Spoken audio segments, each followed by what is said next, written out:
আজকে বানাবো একটা হোমমেড সেরেলাক। এর আগেও আমি একবার বানিয়েছিলাম, ভিডিও করে আপলোড করেছিলাম, আবার একবার বানাচ্ছি, তাই আবার একটা শেয়ার করলাম। এটা বাইরে গেলে বাচ্চাদের জন্য নিয়ে যাওয়ার জন্য খুব খুব একটা ভালো জিনিস।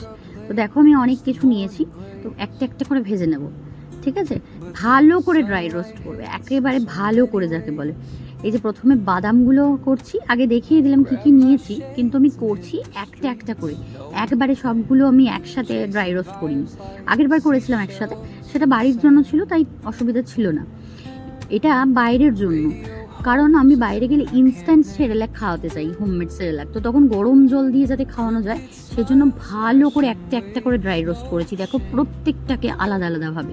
এবার মিক্সিতে পুরো গুঁড়িয়ে নিয়েছি। এক কৌটো হয়েছিল, বাইরে গিয়ে খাইয়েওছি, রাত্রে বাড়িতে খাইয়েও দেখেছি। মানে ঘুম ওর ভালোই হচ্ছে, মানে পেট ভালোই ভরছে। এটা একদম শেষের দিকে হয়ে গেছে, লাস্টের গোড়ানোর ভিডিওটা আমার নেওয়া হয়নি, তাই জন্য। তো এটা তোমাদের জন্য খুব খুব ভালো একটা জিনিস, ট্রাই করতে।